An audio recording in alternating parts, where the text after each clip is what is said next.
All right, folks. Well, let's go ahead and get started. I'm sure more folks will trickle in as we get going here, but just wanted to thank you all for being here. My name is Evan. I'm with Community Alliance for Family Farmers.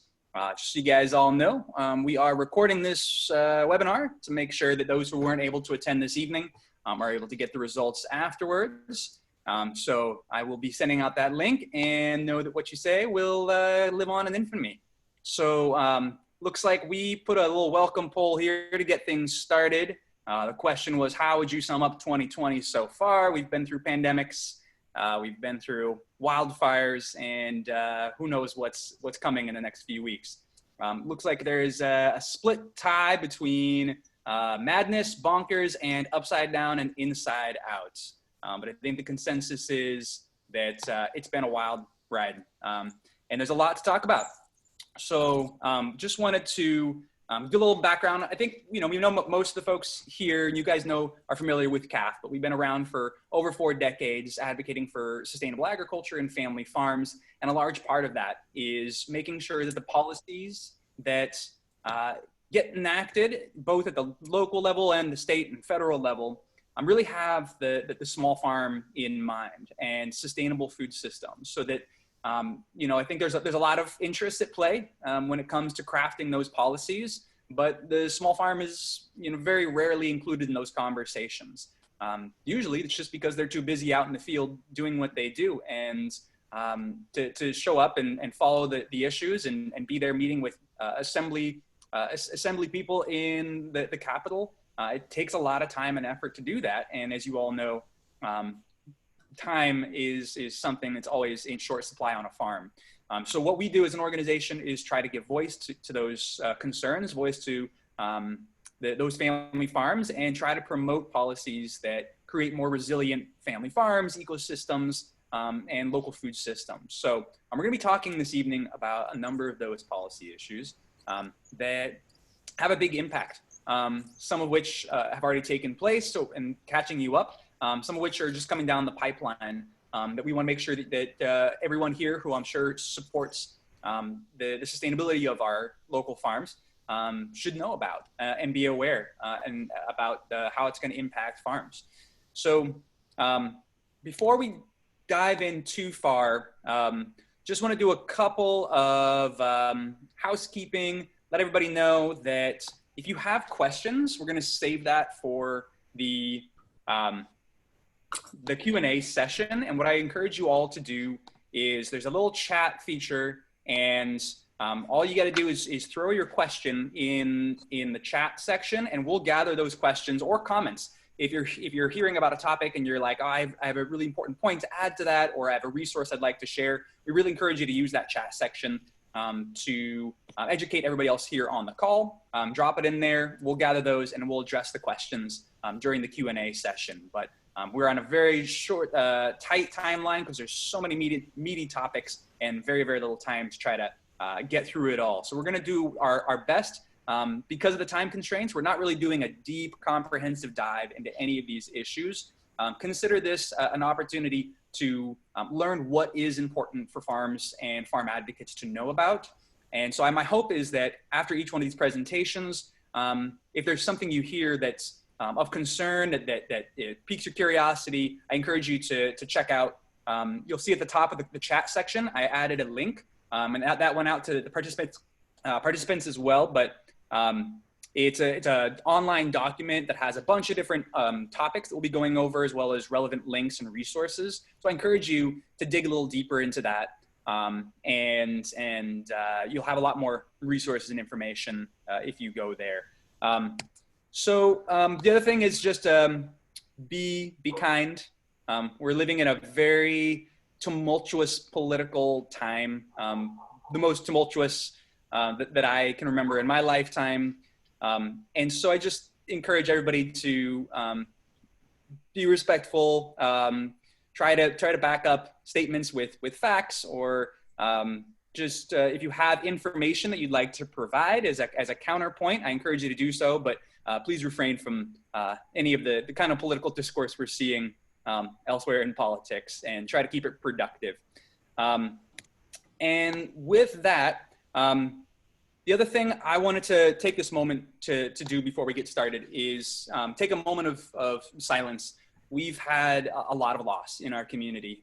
The two that I really want to point out is obviously for those of us here in Sonoma County, we've lost fellow Sonoma County residents as well as homes and farms to the fires. It's been incredibly devastating. We've been through it before, and here we are going through it again. And it's hard to get through. And I was just on the phone today with the folks over at Triple T Ranch who lost everything.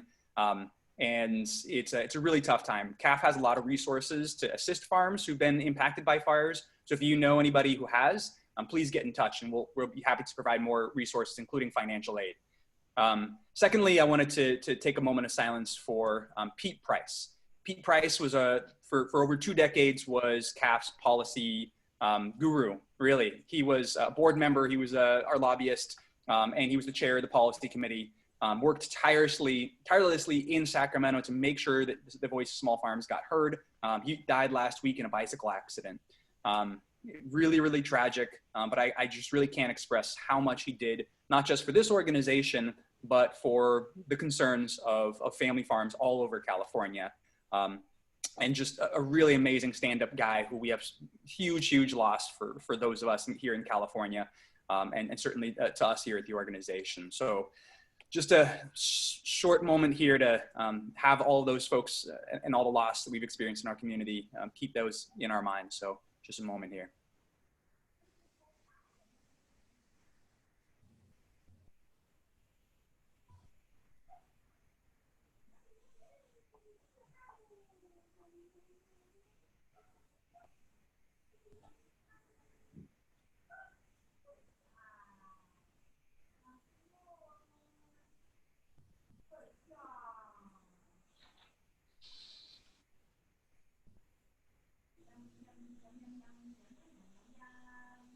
All right, thanks for taking that moment. It's we have a lot to get through this evening, but it takes a lot to get to where we are right now. So I appreciate everybody putting in the hard effort to make this all happen. So we are going to wanted to just introduce. We have a number of our chapter members here. The Sonoma County Chapter of CAFF is who puts on this event every year. They're a group of volunteers that meet monthly to discuss issues affecting Sonoma County agriculture, as everything from engaging on local policy issues to putting on events and programs that support our local family farms. And we're no longer meeting in person, but we do meet virtually on the last Monday of every month. Sorry, the fourth Monday of every month. And we encourage everybody to join us. It's open to anybody. Come take a part. Even if you just want to come and listen in, we'd love to have you and get more folks involved. Lots of opportunities to engage and be a part of that community and put on things like this. And without further ado, we're going to go ahead and dive into the first topic of the evening, which is land use policies here on a local level. And we're great to be joined by Pete Parkinson, who's going to tell us a little bit about that. So Pete, are you ready to roll? I am. Well, I'm going to try to share my screen here. There. Let me know if you run into a hitch. I'll help. I will. So far, so good. Good. There you go. Oh, I've lost my. We can see you. Ah, good. Yeah, I just got to decide where I'm going to look over here. I've got 2 screens in front of me. One's over here. Anyway, thanks so much for having me tonight. I think this could be a really interesting conversation since I'm somebody who's been just in the absolute thick of it when it comes to local land use policy, and yet I'm unaffiliated at this point. I don't have to filter anything that I say, for out of concern with pissing off one of my 5 bosses. But in thinking about what to talk about tonight, there is, I think, such a diversity of interests and perspectives amongst the CAFF membership that it's really hard to decide what to focus on. And so what I want to do is spend a few minutes trying to give us a common sense of what the policy framework is, talk a little bit about what general plans are, what zoning is, how decisions are made, and then focus in on the county's agricultural resources element in the general plan. I'm really looking forward mostly to discussion and questions, because I think that's when we can get to the issues that are really of most interest to you all. So let's dive in here. See if we can go. Okay, can you see that? It says, what is a general plan? Yes. Okay, good. So I think it's important to understand this, because it is really the foundation for all the land use policy in the county. One of my mentors many years ago called it the Constitution for land use, and that's not far off. And so it really is the broad policy document that sets policy at the county level for all sorts of land use concerns, including agriculture. It's mandated by state law. Every city and county in the state of California has to have a general plan. There are 7 mandatory elements that have to be in a general plan: land use, conservation, open space, housing, noise, safety, and circulation. And then there are optional elements, and we'll talk specifically about those, because that's where some of the Sonoma County issues come into play. So what's in a general plan? You find maps of various sorts. So again, when you look at the land use element of the general plan, you'll see maps that say agricultural land uses over here, residential land uses over here, commercial land uses, so on and so forth. And then there's I'll show you an example of that in just a second. There are also resource maps in there, like biological resources, riparian corridor resources, scenic corridors, and things like that. And then really, I think the heart of the general plan is in the goals, objectives, and policies that you find in each element of the general plan. And we'll see some examples of that when we start looking at the agricultural resources element in the county's general plan. But these are really the meat of it in terms of giving guidance, not only to decision makers, the Planning Commission and the Board of Supervisors when they're making land use decisions, but also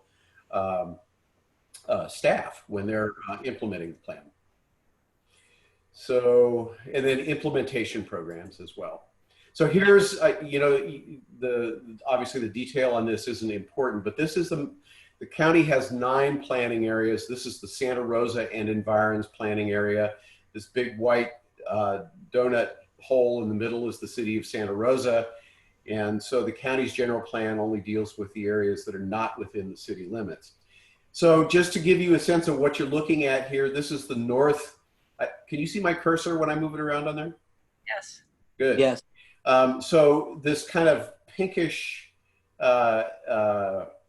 beige color up here is what we call resources in rural development, which is the lowest intensity sort of land use in terms of residential development, visitor serving uses that are allowed. These yellowish colors are rural residential, where the primary use of the land is residential, but a lot of different agricultural activities are also allowed. The purple is public and quasi-public, and in this case, this is Annandale State Park. This is Sugarloaf and Hood Mountain over here. And then you get out west of town, west of the city limits between there and Laguna, you see agricultural designations. And the county has 3 different agricultural designations at varying levels of intensity of agricultural uses that are allowed. Land intensive agriculture, land extensive agriculture, and diverse agriculture. And you see a lot, I think that most likely a lot of smaller family farms are in the diverse agriculture category, where parcels tend to be smaller.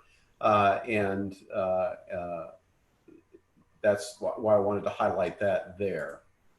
So the Sonoma County's general plan, the modern general plan, as I would call it, or the version that we're really familiar with today, was first adopted in 1989.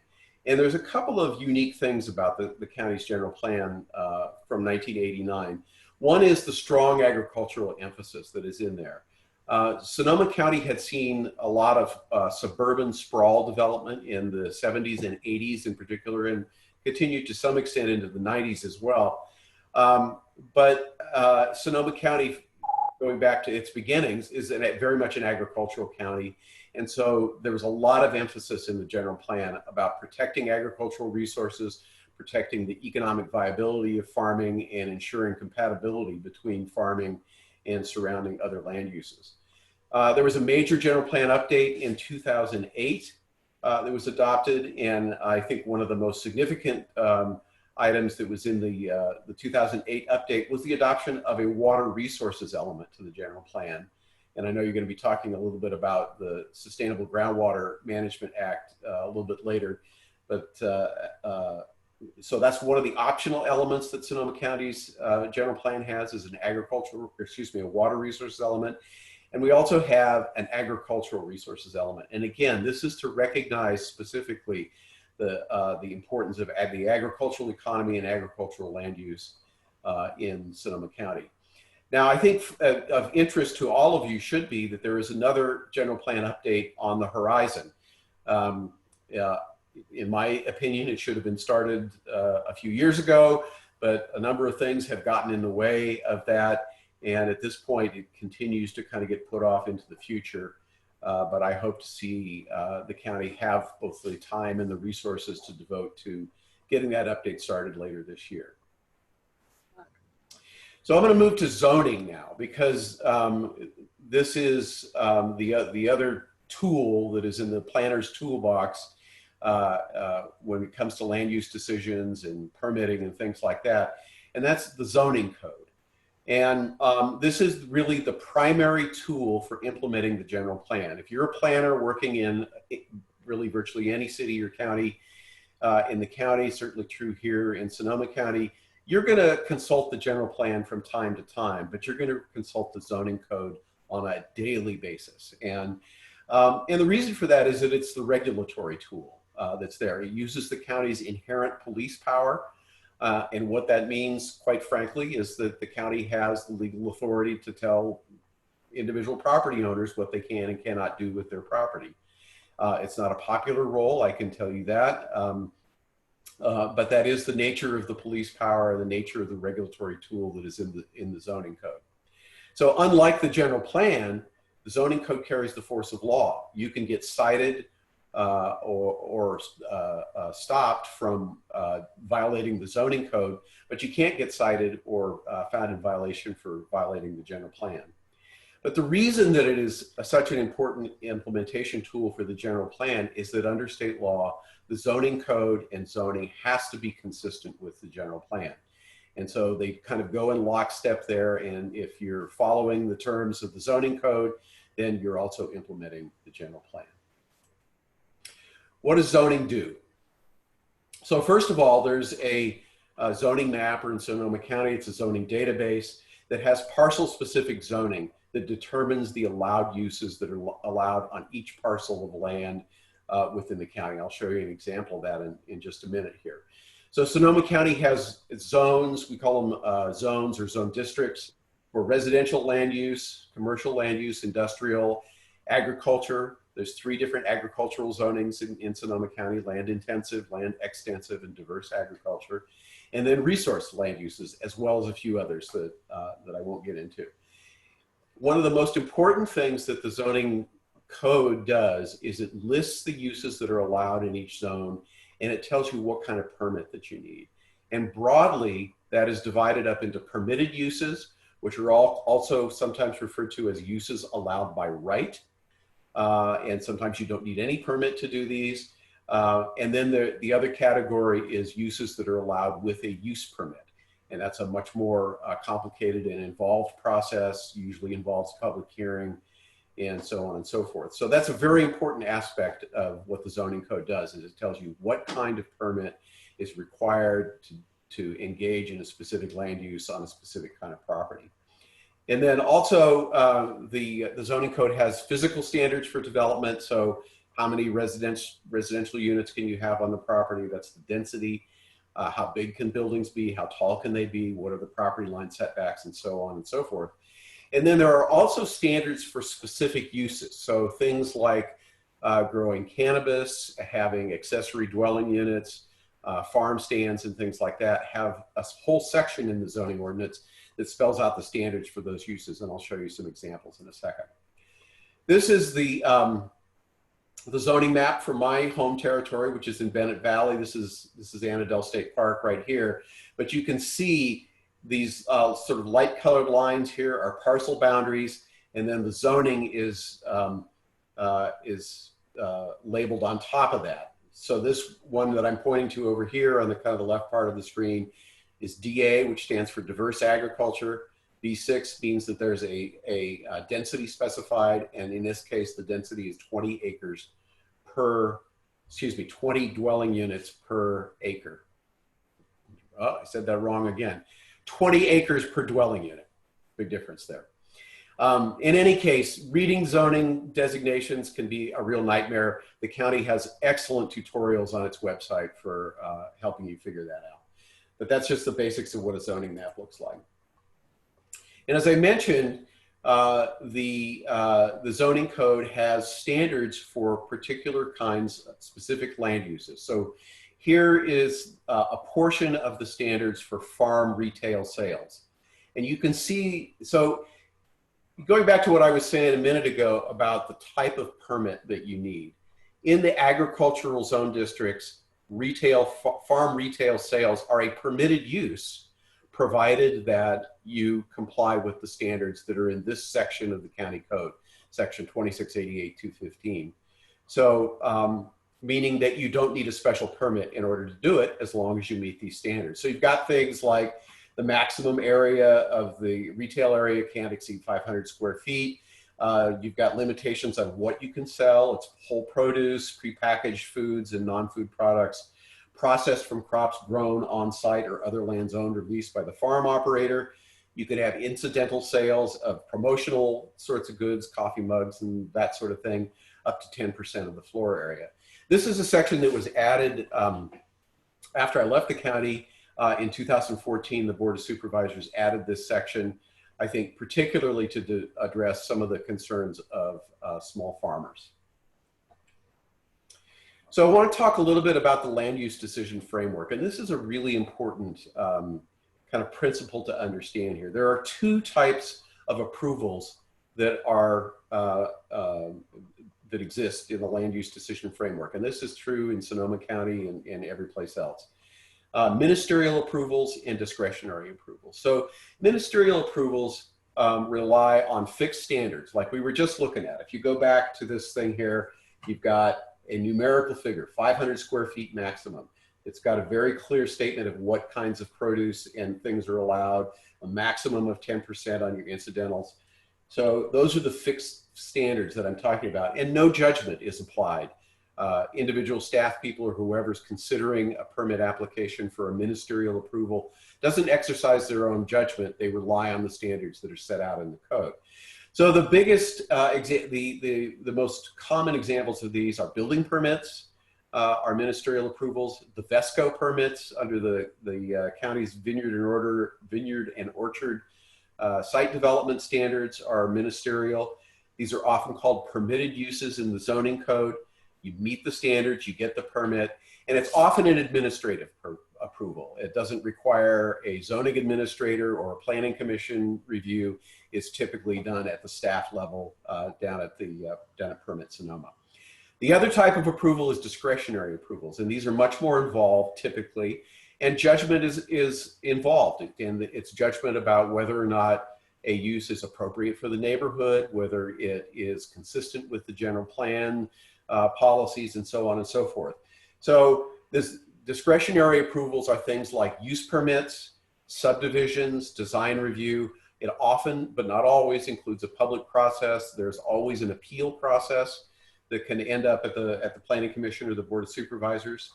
And I don't think I'll go into legislative versus quasi-judicial. It's just a little too wonky for this. So it's important to keep this in terms of the influence that you can have on particular permit decisions. It's important to understand this decision-making framework here.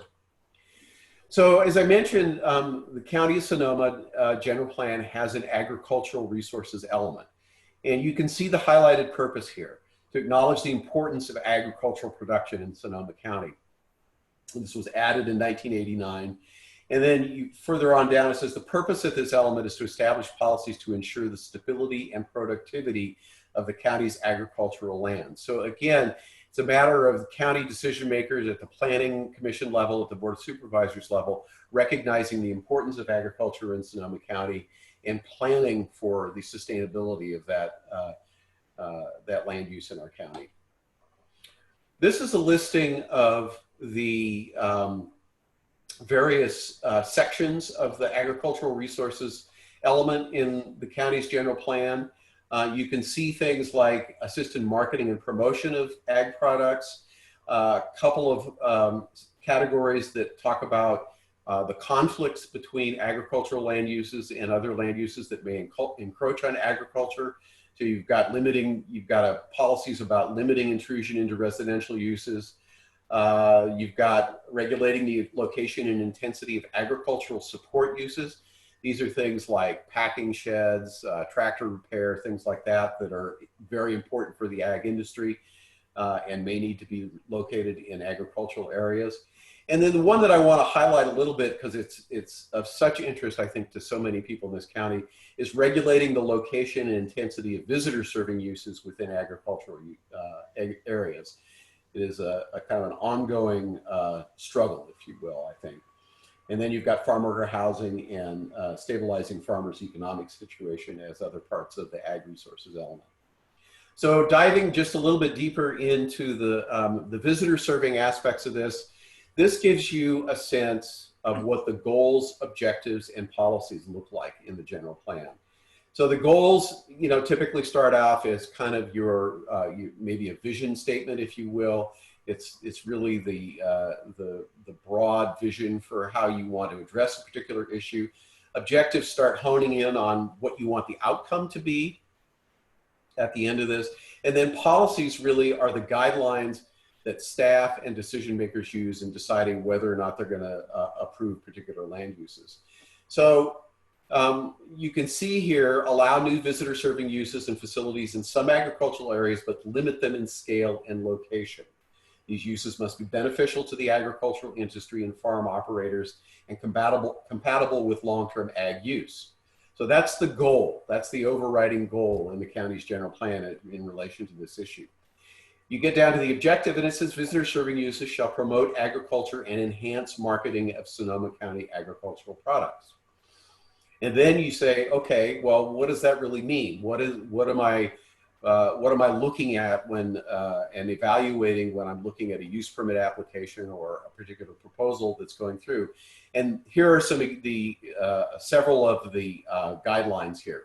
The use is compatible with and secondary and incidental to agricultural production activities in the area. So the idea of that is that visitor serving uses don't become the primary use on agricultural property in the rural area. They have to be secondary and incidental to agricultural production.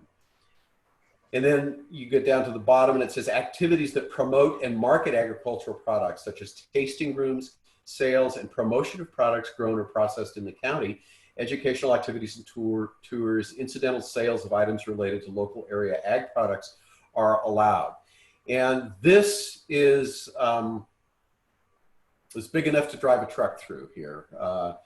A truck filled with event supplies and tables and chairs and things like that, because these are the policies that end up allowing special events like weddings and things like that in agricultural areas, and I think have given rise to a lot of the angst around these sorts of activities in various parts of the county, particularly areas like West Dry Creek, Sonoma Valley, and other areas as well. So I think, yeah, that is the stop sharing. I'm going to stop sharing.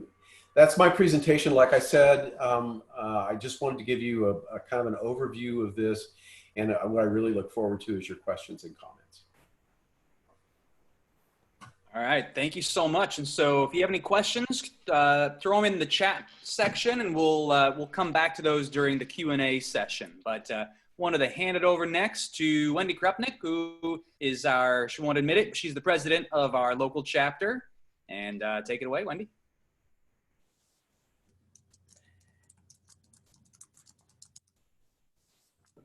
Okay, that's better. And I apologize, I'm having some computer issues and I both look a little weird and I might actually vanish completely, and I hope that doesn't happen, but we'll see how this goes. In terms of admitting my role, I'm technically vice president of our chapter, and it's true that the vice president fills in for the president when needed, and we don't have a president of our chapter, so I have been serving in that role for quite a while.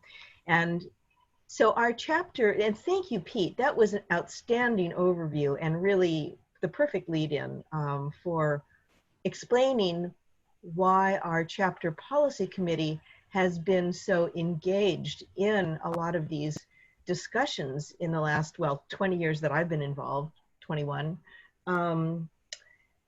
because there are issues that come up all the time regarding agricultural land use and keeping that kind of sanctity that we feel that the county intended in the general plan.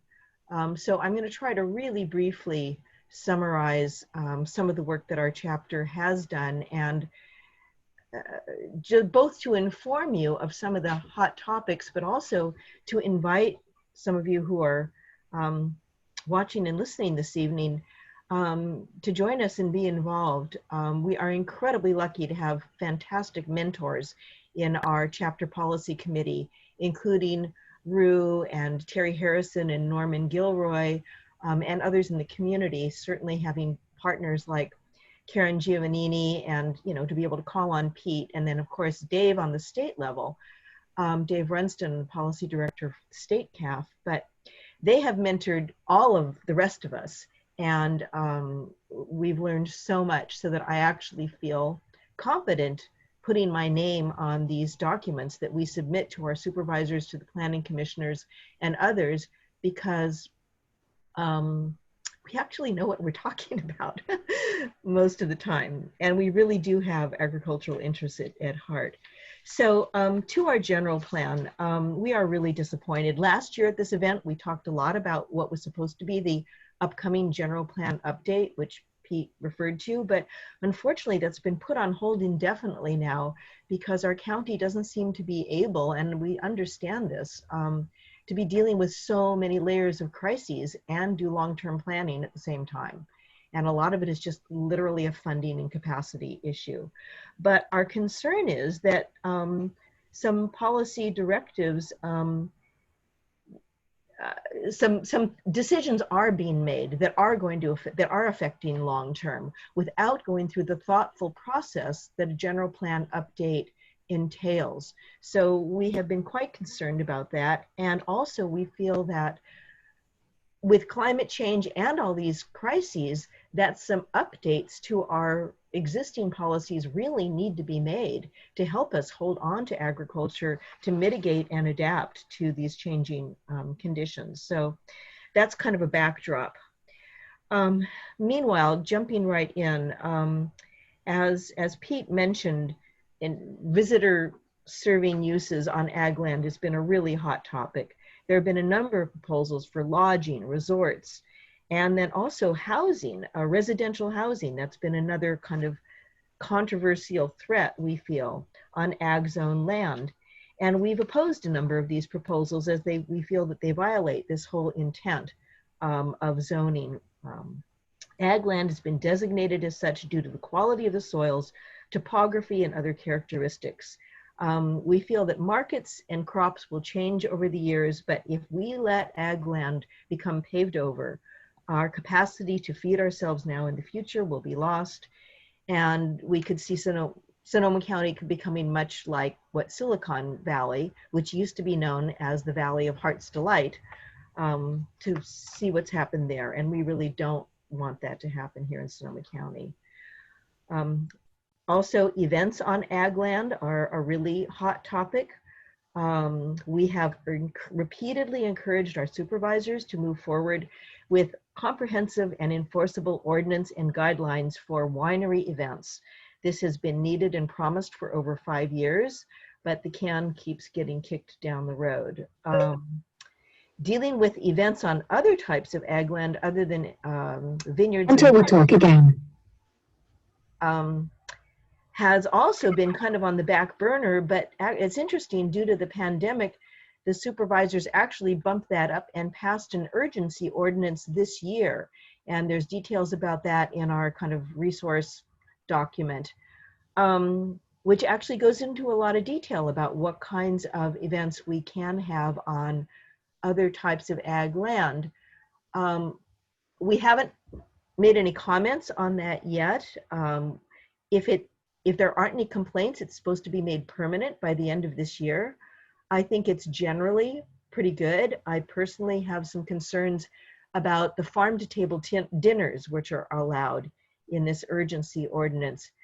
I personally feel that there's a lot of problems with them, and that it would be better for us to encourage and support the restaurants, which are hurting so badly in our county, the ones specifically that are buying from local farms, and supporting them that way, and that there's ways that we can have farm-to-table dinners in restaurants that are zoned for events and that are safer for having events, and really honor the farmers and honor the restaurants that are doing that good work. So that's still kind of come up, and one that's on the table. Another thing that our chapter has done, and I'm again trying to be brief here, and not go into detail about any of this, but we've been holding VIP tours as many years as we could. Many have been delayed due to fires, but we have felt it was really important to get these decision makers out onto farms. So it's been invitation only. We've taken them out to see some of our local farms and ranches, to see that a lot of these producers really are improving their land, improving the local environment, mitigating climate change, growing and raising food and other ag products, while also contributing to the local economy. So we feel it's as important to show the positive side and what the needs of these folks are, as it is to speak up against the things that we think are a threat to the kind of agriculture that we're trying to support. So a lot more I could say. I think I'm going to leave it there. And again, welcome folks to join us. You don't need to understand a lot about policy, because we've got such great people in our local chapter leadership who can help mentor us and educate us about how our voices can really make a difference. And just, okay, one last thing I will say. We are often actually invited to comment on these things because our voices have earned the respect of the decision makers. So I'm incredibly grateful to be in that position, and I think it's one that we absolutely need to take advantage of. And I'll leave it at that. Thank you. Awesome. Thank you very much, Wendy. We are going to then pass it on to Rue, who's, as Wendy likes to call her, our policy fairy godmother. She's going to dig into two more local issues of importance. We're going to be talking about VESCO and the Groundwater Sustainability Agencies, and then we'll move on to state and federal issues. So Rue, you want to take it away? Yeah, thank you. Thank you all for coming. I don't know if you all know who Pete Parkinson is, but we're very fortunate to have him. I think the only reason he's doing it because he can stay home. But he not only is the retired director of the planning department for the county of Sonoma, he's also, I don't think that he still is, but I know he's still on the board of the statewide Planning Directors Association. He's a formidable ally, and I count him as an ally. I'm really grateful for his knowledge and his advocacy from time to time, even though he does it very gracefully. So thanks for coming, Pete. That's wonderful. And thank the rest of you for being here. I'm going to make this really fast because we're way behind. So the Vineyard Erosion and Sediment Control Ordinance, which is VESCO, it has been going to be updated for not actually longer than the general plan update was going to be updated. And we're all waiting for both of them. The Agricultural Commissioner is scheduled to present changes to VESCO to the Board of Supervisors this December. And those changes might include clarification of definitions, addressing setbacks, biotic resource assessment requirements, permit extensions, and reporting requirements, and the best management practices. So that's all I'm going to say about that, because fundamentally, whatever, if in fact it gets on the Board of Supervisors agenda in December, we'll have a lot of work to do, and we hope to be deeply involved. And my plea to you on both the topics that I'm speaking on is to get involved. Please get involved. Many of the industries in Sonoma County have paid lobbyists. We have us. And so you just absolutely have to roll up your sleeves. It's winter. And so get involved if you possibly can. So I'm going to also go through this PowerPoint on the GSA really fast. And that doesn't look right. Can you see this or not? Yes, no, yes? Okay. We can see it. Okay, cool. It looks different on my screen than it should look on yours. So basically, here we are. Rue, Yeah. Rue, if you want to, sorry, this is Andrew, the Ag Commissioner. If you go up to slideshow, up in your ribbon of menus at the top, and you click on slideshow, you can show the slideshow. What we can see is all of your subsequent slides. Cool. If you want to do it as a slideshow, you can go to the slideshow menu button at the top and click on that, and then go play from the start over on the far left. It's grinding. There you go. How's that? There you go. That's better. Thank you. Thank you. So this is where we are today. And I'm going to go really fast through the background because I think that I have spoken about the Groundwater Sustainability Act before. So the reason that I want to talk to you about this a little bit tonight is because we have now reached the phase where we're creating criteria. And the criteria that is used for sustainability is what will inform the plan. And the plan is what will inform the actions. So this is my favorite picture. I just had to do that. But the thing that's important there is just in the Santa Rosa Plain, there are 11,000 acres of agricultural uses. These are the 3 basins that are designated by the Department of Water Resources as the groundwater basins that are at risk. And you've all seen them before. There's Petaluma Valley, Santa Rosa Plains, Sonoma Valley, and we all have to comply with the Sustainable Groundwater Management Act. This is the process which rather than go through this with you, I'm going to provide anybody who wants it, this slideshow, because it's just going to take too long to go through point by point, given the amount of time we have tonight. But just know that every one of the 3 basins has to go through this process. We did have a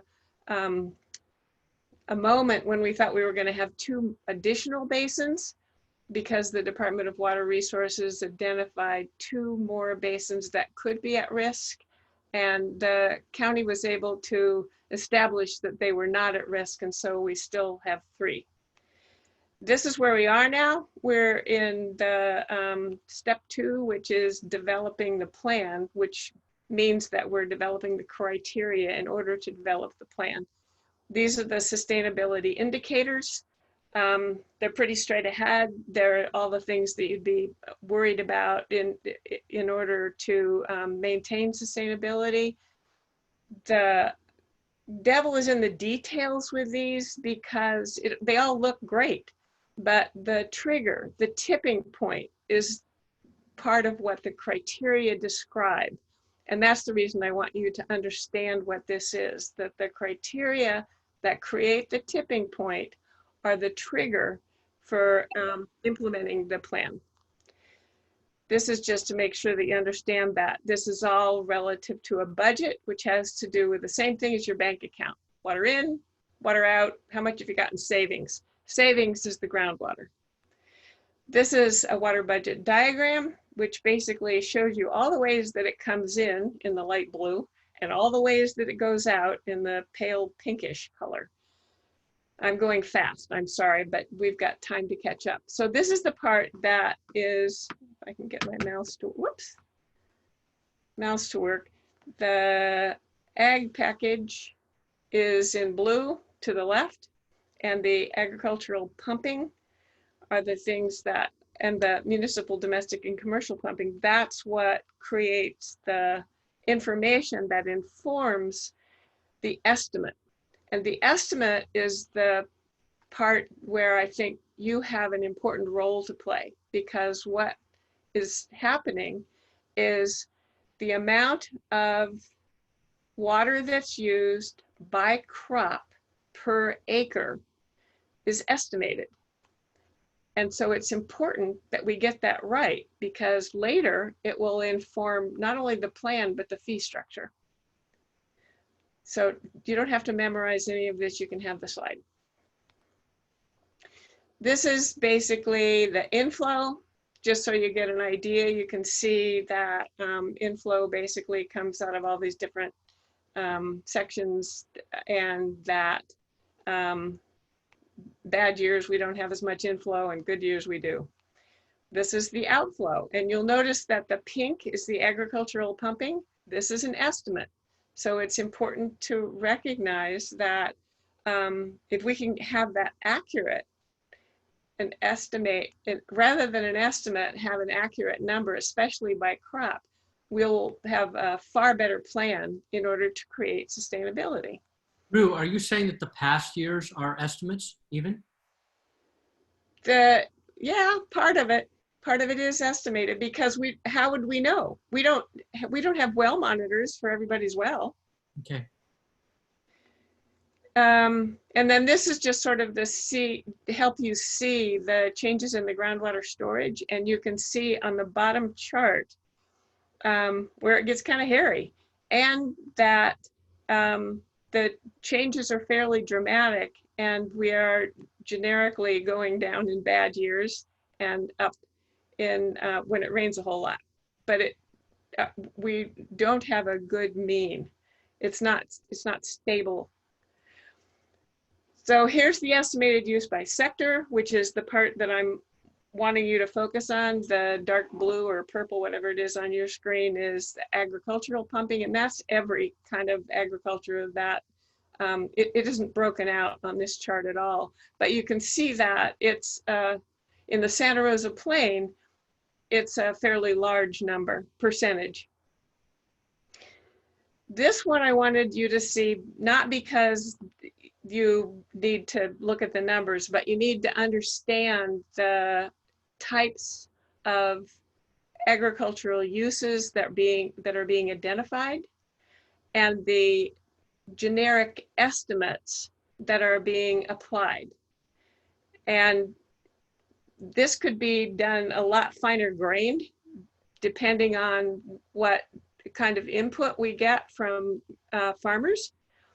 Or we'll wind up with this, which is estimates by some agency far, far away, based on something that happened somewhere, but not here necessarily. And that's the part I think is really critically important, is that we need to make sure that it's applicable to our soils and our water supply and our well use and our crops. And just before anybody asks, cannabis hasn't been discussed yet. Well, that's not accurate. It has been discussed, it hasn't been estimated.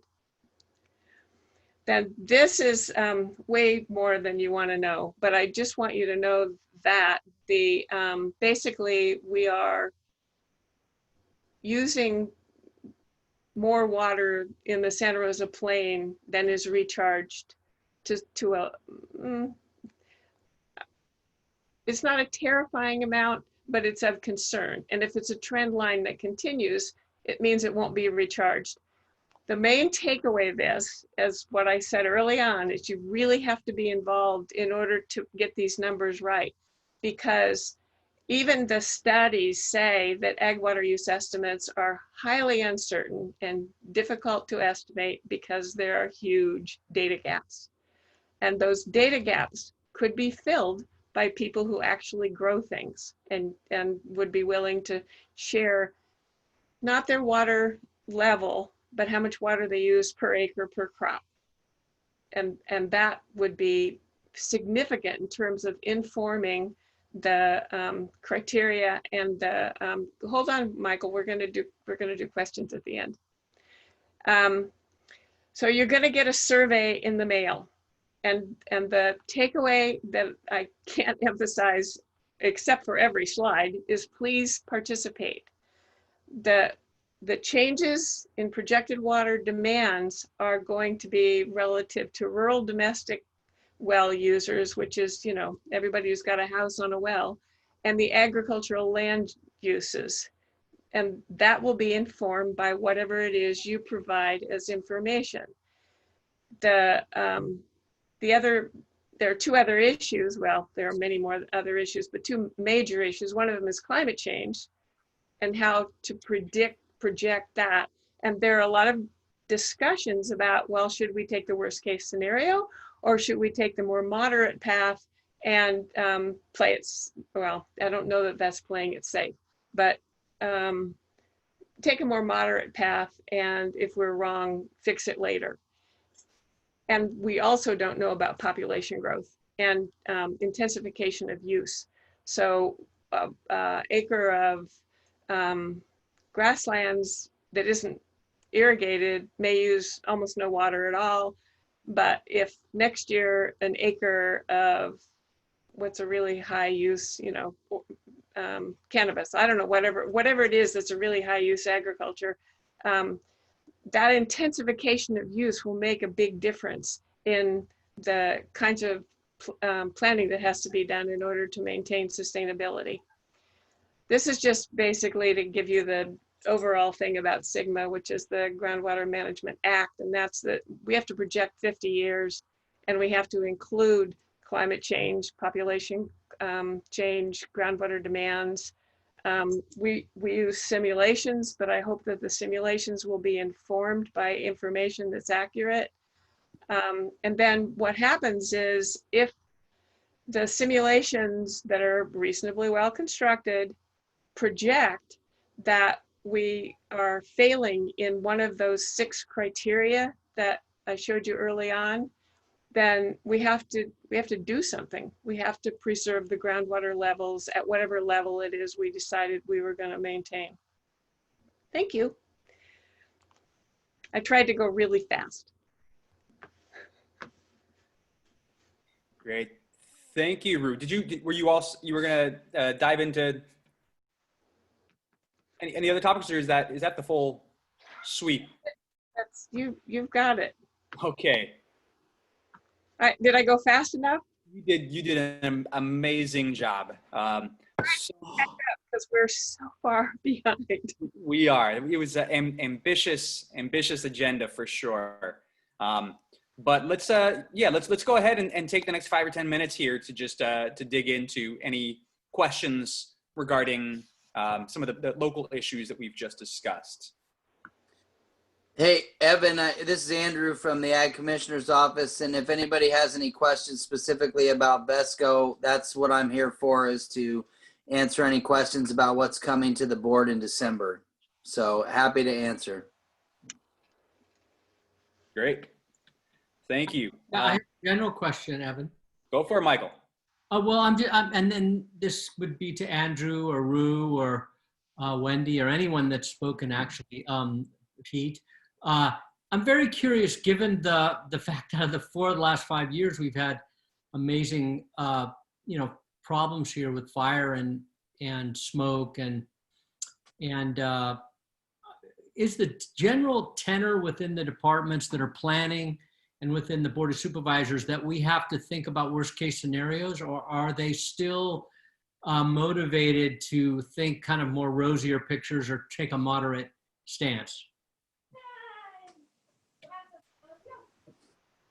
I could offer that from an agricultural perspective, especially from an ag regulatory perspective, that one of the most important emergent issues of statewide importance is ag access during declared emergencies, and the fact that 5 to 10 years ago we did not deal with a fire season in Northern California, especially along the north coast of California. And now I think it's obvious that we have a fire season. And so making sure that our policies reflect that is going to be important moving forward. And I think from a county land use planning perspective, that building some type of fire preparedness or fire resiliency or just declared emergency resiliency into the general plan would be important.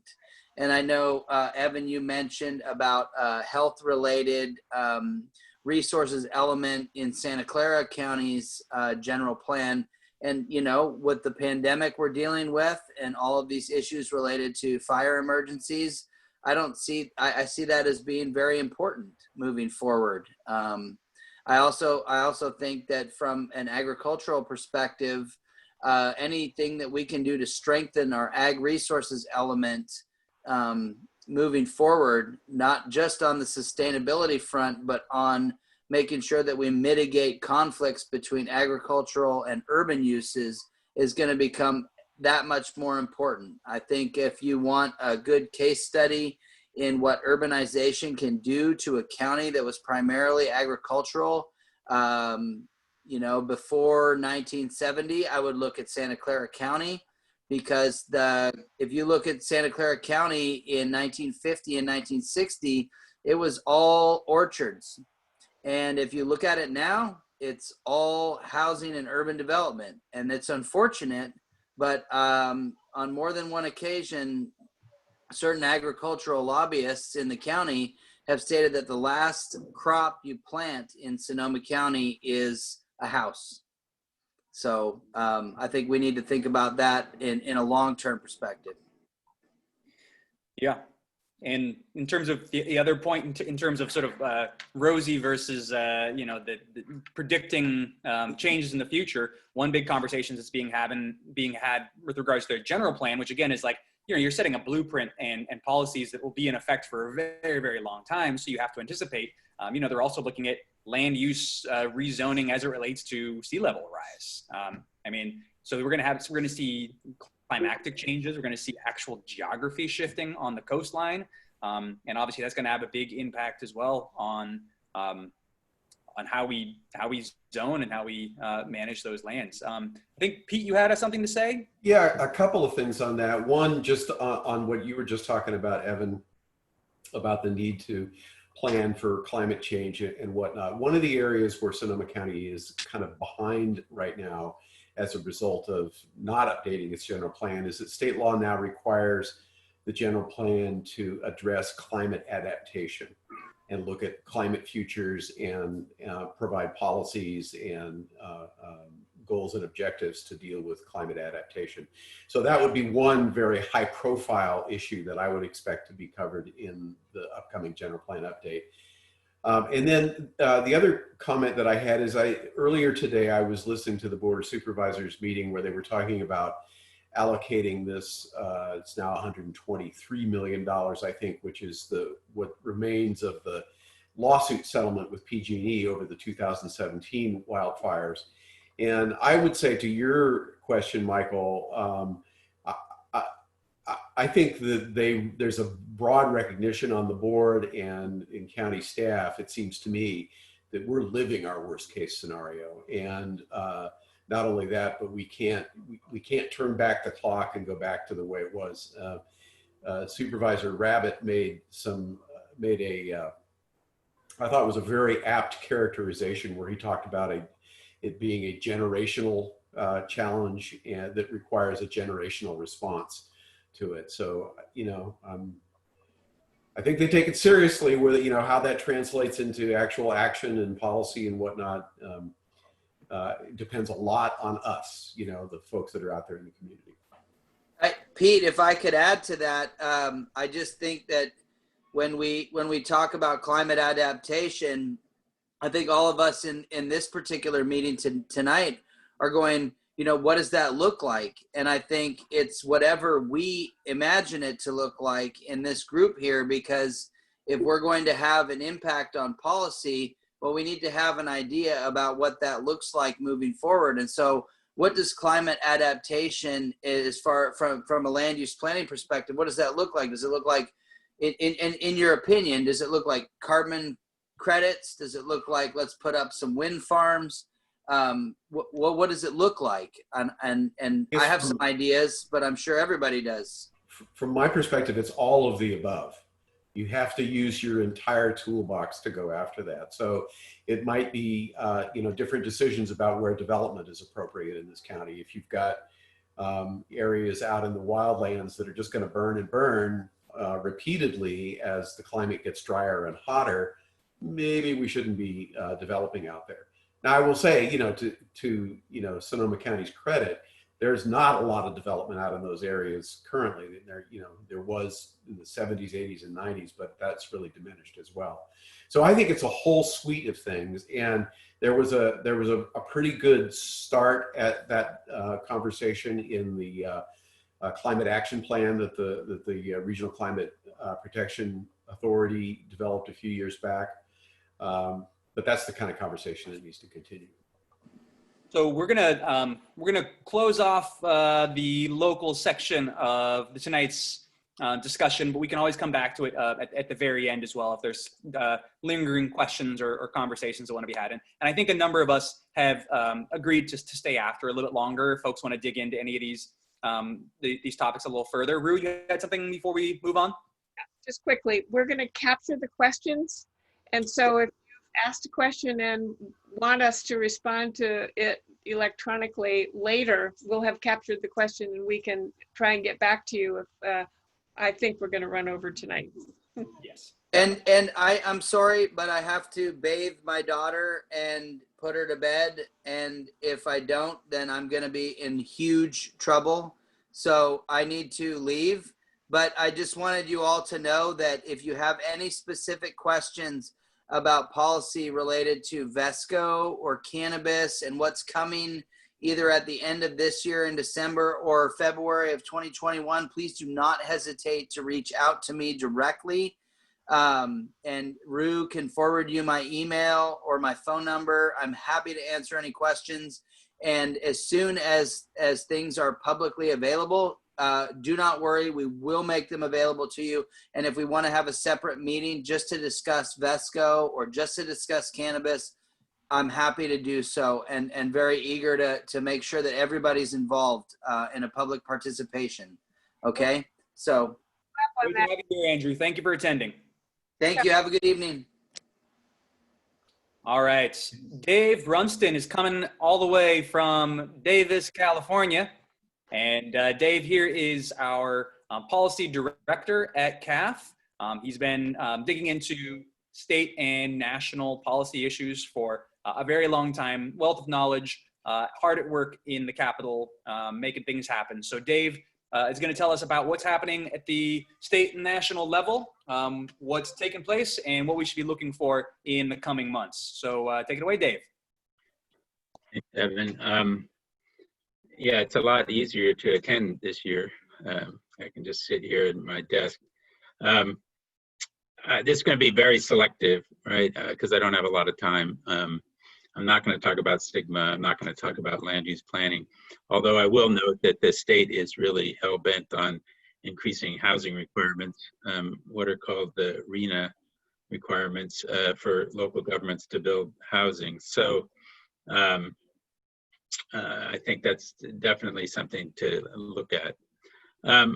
So let me share my screen.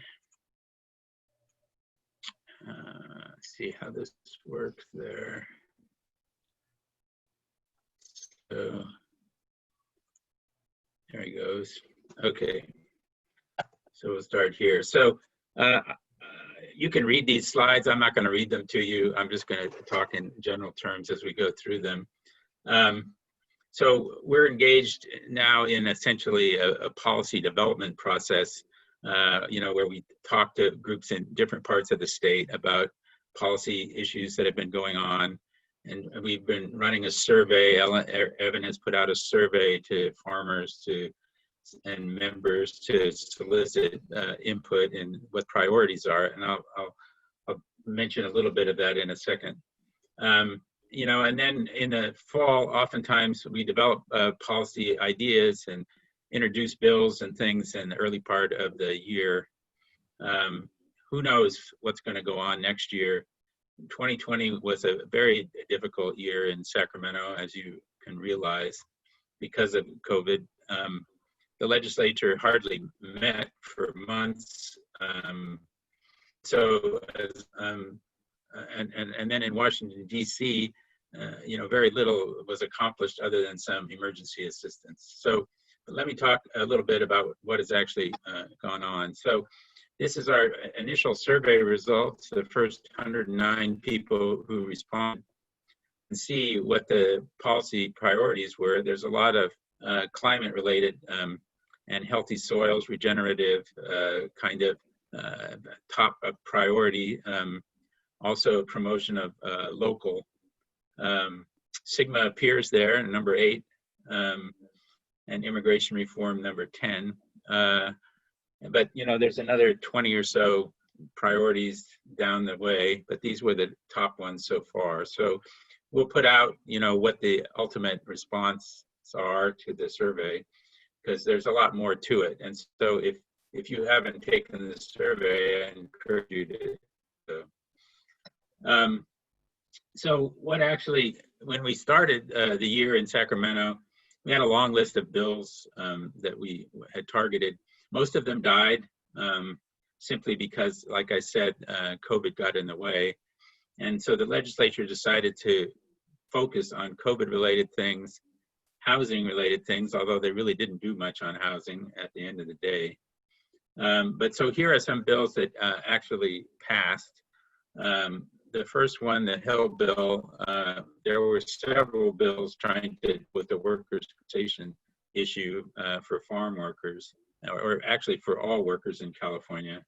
The governor had an executive order, right, that basically said, if you get sick, we assume you got it at work, and so you're eligible for workers' compensation. And so then in the legislature, there was a lot of debate about how to deal with that. And the final result is that people like first responders, the police, firefighters, etc., they remain automatically eligible. Everybody else has to be at a work site where 4 people have gotten COVID and have been certified. So there'll probably be a lot less claims from workers than there might have been. The second bill was run by United Food and Commercial Workers Union, you know, who represents a lot of the workers in the meat packing plants and other food processing, grocery stores. And basically, we weren't getting any information out of the businesses about COVID outbreaks. And so this bill, AB 685, requires businesses to report COVID outbreaks to their workers and to the government. So there should be a lot more information available about where this is actually occurring. The third bill there, Woods bill, is a bill that really responded to Sonoma fires that happened before, and is oriented to helping people with their insurance if their home burns down. And it allows you to replace your home somewhere else under your insurance policy without being penalized. And there's obviously a lot to it, which I'm not going to be able to. The 3 is trying to increase outreach to farm workers about COVID. Robert Rivas from Salinas, and that bill was signed by the governor. So these bills passed and were signed. They're among the few bills that we tracked that actually made it through. Among the bills that died in the legislature were all the other bills about fire insurance. There was an attempt, basically because the number of people on the FAIR plan, that is the insurance policy of last resort, when the insurance company won't insure your property anymore because it's too risky, you end up on this FAIR plan. And so there's essentially a lottery among insurance companies, and they all have to participate. But the FAIR plan has its own set of rates, and they're much higher than normal insurance rates. And the plans that they have don't include, you know, theft and other normal things that come in an insurance plan. So then you have to get an additional insurance for that. So basically the cost of insurance is skyrocketing, and it's going to skyrocket even more. The FAIR plan is applied to increase rates, I think 30–40% next year. So the government is very concerned about trying to see if they can encourage the companies to insure people in fire-prone areas, but it totally failed this year. The bickering in the legislature basically brought it down, and the consumer groups don't like what the insurance companies want, and the insurance companies say they can't properly price the risk of insurance, and so I don't know how this is going to be resolved, but I'm sure it'll be dealt with again next year. And then the rural broadband, there were competing bills in the Senate and Assembly, but again, they died because of bickering among the houses in the Senate and Assembly.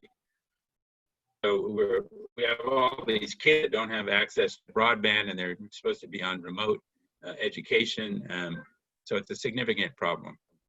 And then here are some other bills that died. Cal-Can has had a bill 2 years running for climate adaptation support. They'll try it again.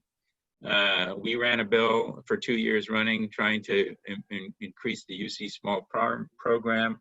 We also supported Glenda Humiston's ask for an additional $20 million for UC extension.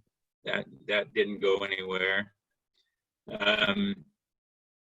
There was a bill by Eduardo Garcia from down in the Coachella Valley that would finally have required all state institutions and schools to buy California-grown commodities. We've been trying to do that for the whole time I've been working the last 15 years, and we just have minor things that go on, but that died.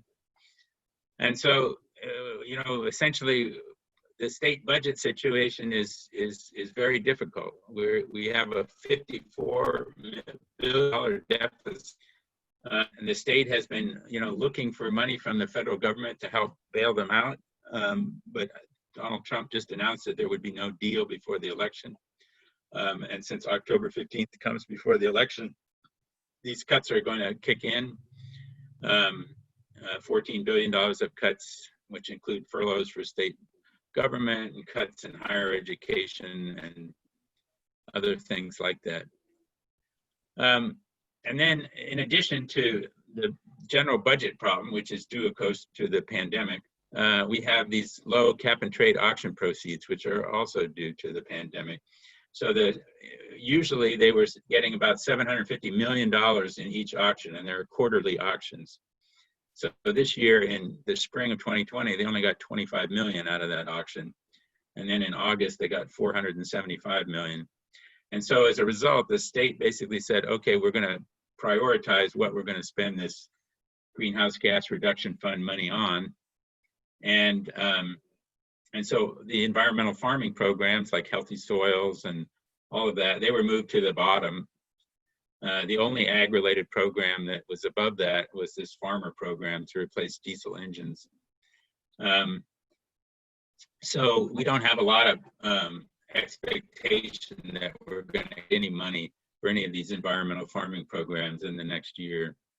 And so people have started talking about having a bond, and Michael knows about that discussion. But here, for just your information, this is the funding that has occurred since we started these environmental farming programs, what the state calls climate smart agriculture. And you can see that Healthy Soils had $28 million in the last year, but has no money next year. SWEEP had no money this year and has no money next year. The Alternative Manure Management Program has somewhere between $5 and $10 million this year, but nothing next year. And the Sustainable Ag Land Conservation Program, that'll probably still be funded because it's a subset of the low-income housing program, which is run through the Sustainable Growth Council. And so it gets 10% of that money. And so it's high up on the priority list and isn't really going to go away. I just wanted to highlight this. We did, after 5 years, have a victory compost on composting. We've been working Sonoma Compost and other organizations basically to try to free farmers from onerous regulation at the water board. They had rolled agricultural composting under commercial composting, and so we were working to get it out, and we finally succeeded this spring. So farmers can bring manure, they can bring other feedstocks onto their farms, whatever they need to make compost. And some of the state agencies still have conflicting regulations, and they're engaged in talking to one another. They were doing it publicly, but then they stopped, and they're just doing some private negotiating. So we'll see what comes of that. The main difference is how much you could sell or give away if you made compost on a farm. But there are other questions about, air quality controls and other things that probably aren't important in Sonoma, but are out in the Central Valley. And then Evan worked really hard during COVID, as did everybody at CAFF, to try to help farmers when the crisis hit this spring. And so one of the things we did was we worked to keep the farmers markets open.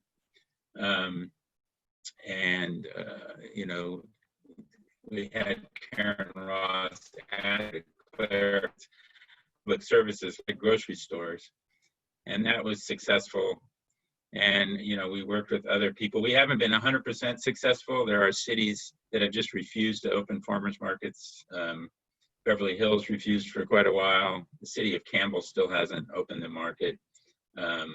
But for the most part, the market's open.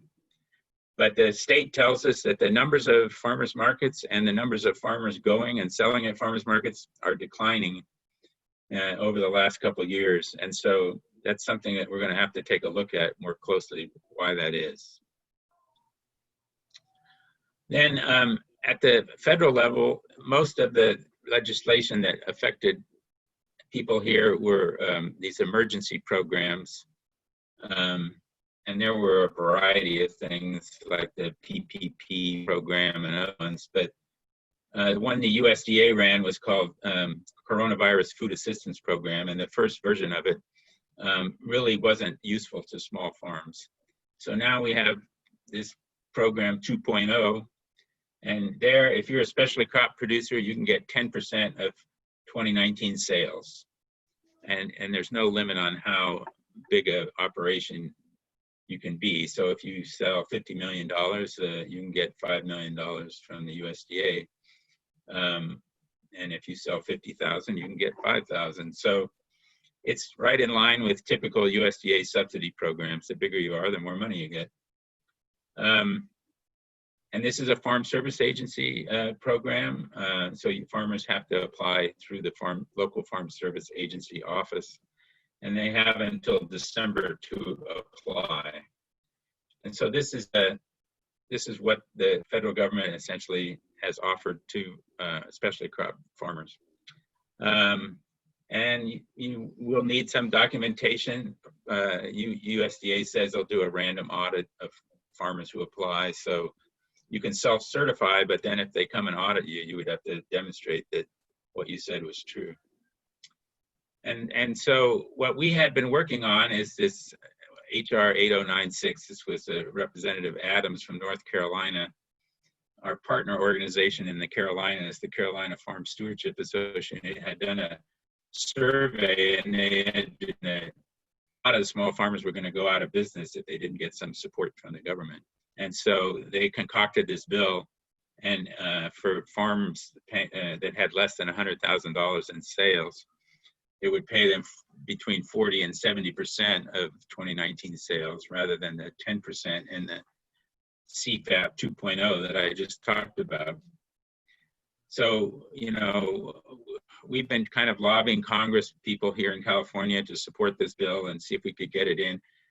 But obviously nothing's going to happen before the election now. And so, but perhaps at some point, a program like this, maybe with a higher cap than $100,000, but something that really makes significant payments to small farmers.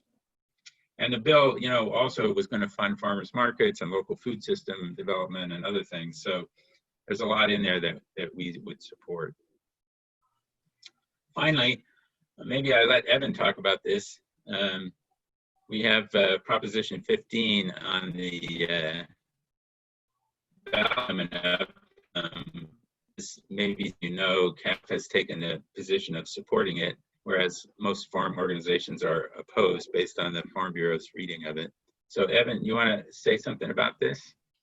Sure. So I'll just start by saying this is certainly the most challenging decision I think our policy committee has made for a very long time.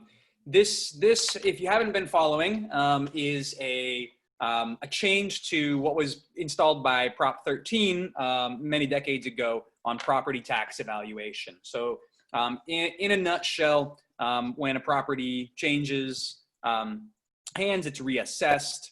But the goal of Prop 13 was to keep property values, to put a cap on increased property taxes. So if grandma buys a house, she's not reassessed on her property tax year after year after year, essentially driving her out of her home on a fixed income.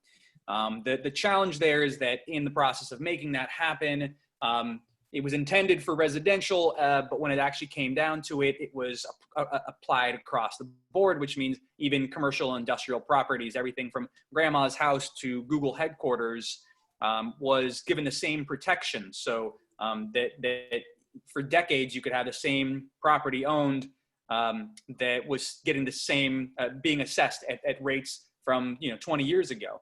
On top of that, because of the ability for these corporations to manipulate and find loopholes in this tax code, they were actually able to transfer those commercial properties, but do so in such a way with various, very nefarious, shadowy deals that basically on paper, according to the taxes, the property hadn't fully changed hands, but it was still being assessed at the previous rates. So what this has resulted in is the loss of literally billions and billions of dollars every single year that have been stripped from, these taxes go to pay for our public schools and for our local services.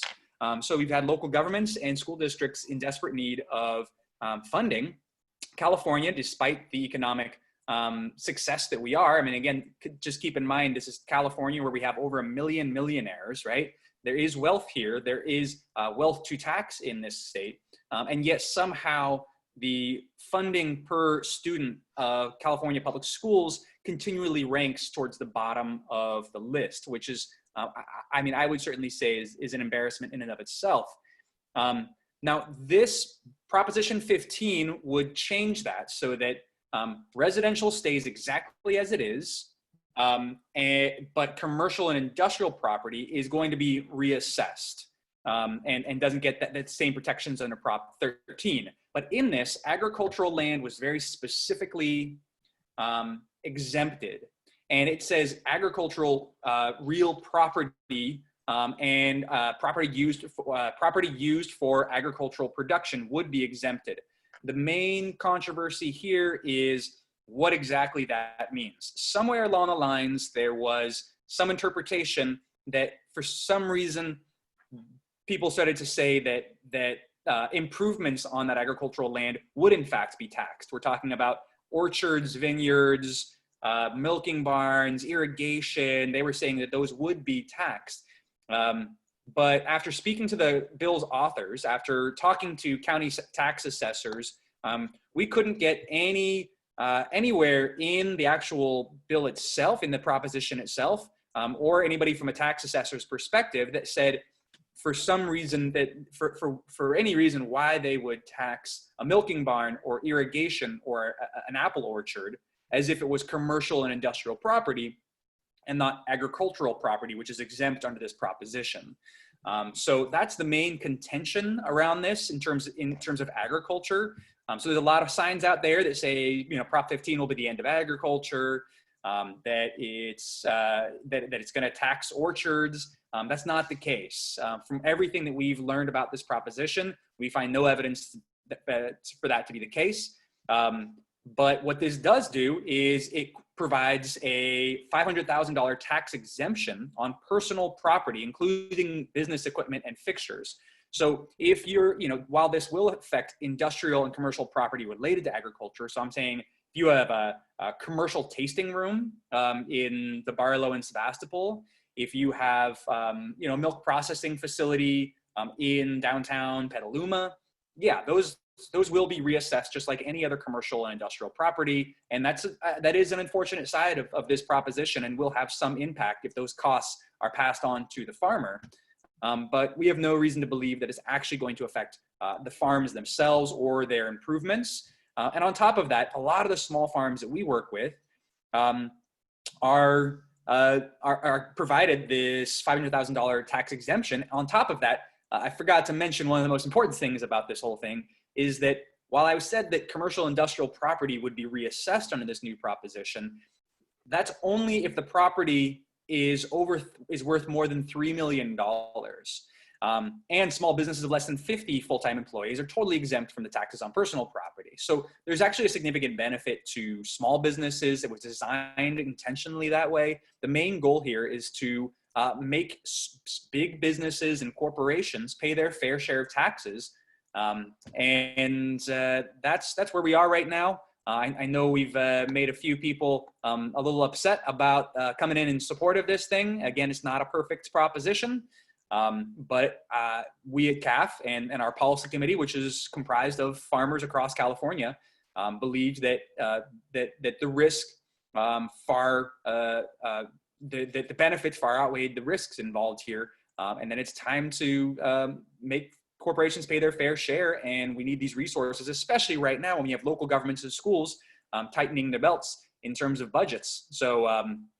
Let's see, we got the opposing side says that small biz will be hurt if they lease, and that is a possibility for sure. I mean, that those costs could be passed on. And again, definitely not a perfect proposition by any means. But we felt that this was important enough. Folks have been trying to reform Prop 13 for a long time. And that's where we're standing, and happy to discuss where that is. Dave, anything else on the state and federal level before we dive into Q&A? No. I've talked long enough. All right. So at this point, we've reached 8 o'clock. Want to respect everyone's time. But like I said, we're happy to stick around, answer more questions, continue the conversation, dig into any of these topics that you want to know more about or would like to provide some perspective around. So thank you so much for being here, and let's carry on here.